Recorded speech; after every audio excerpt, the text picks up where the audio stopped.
ایک یہ کہتے ہیں کہ بعض اوقات کوئی رشتہ دار ہوتے ہیں وہ برا رویہ اختیار کرتے ہیں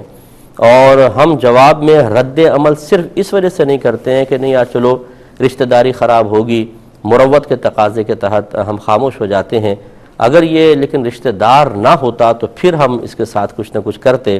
تو یہ جو ہم نے صرف مروت کے تقاضے کے تحت صبر اختیار کیا، کیا اس پر کوئی ثواب ملے گا یا نہیں؟ دیکھیں اس پر بھی ثواب ملے گا کہ بہرحال ایک انسان انتقام سے رک جائے، کسی کی زیادتی کو برداشت کر لے،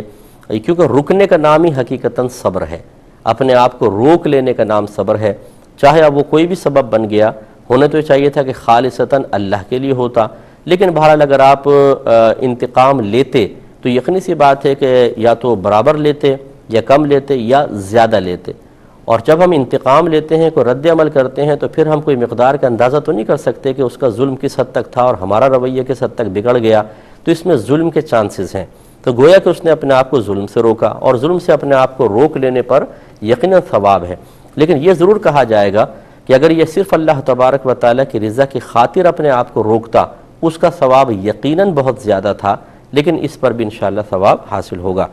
ایسی جو اگلا کویسچن آپ نے کیا کہ طاقت سے ڈر کر اگر کوئی سامنے والا طاقتور ہے، رشتہ دار مضبوط ہے،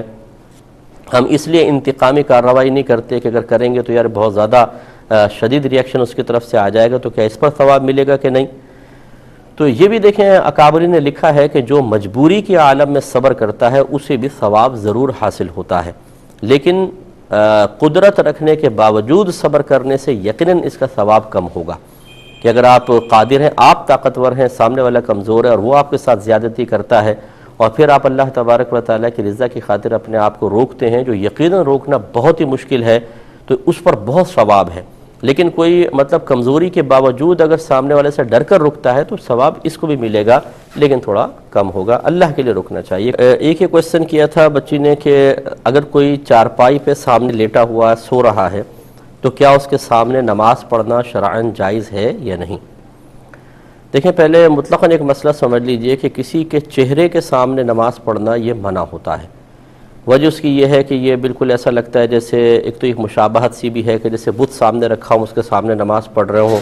تو اس طرح کی ایک مشابہت بنتی ہے۔ دوسری بات یہ کہ جب اس کا چہرہ آپ کی طرف ہوگا تو یہ بہت ہی مشکل ہے کہ انسان اپنے آپ کو ریاکاری سے بچا سکے،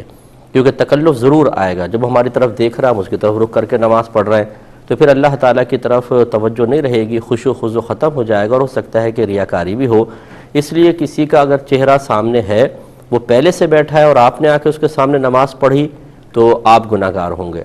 اور اگر آپ نے نماز شروع کر دی اور کوئی آ کر آپ کے سامنے بیٹھ کر آپ کے منہ کی طرف منہ کر کے بیٹھ گیا تو اب وہ گناہ گار ہوگا۔ آپ آنکھیں بند کر کے اپنی نماز کو کنٹینیو رکھ سکتے ہیں۔ یہ تو جاگے ہوئے شخص کا مسئلہ ہے۔ اب اگر سو رہا ہے تو اس میں دو صورتیں ہیں کہ آپ عین اس کے چہرے کے سامنے نماز پڑھ رہے ہیں، تو کروٹ بھی آپ کی طرف ہے اور اس کے چہرے کی طرف نماز پڑھ رہے ہیں، یہ قطعاً غیر مناسب ہے، نہ پڑھا جائے۔ اس صورت میں بھی کراہت ہے، لیکن گناہ نہیں ہوگا، لیکن کراہت ضرور ہے۔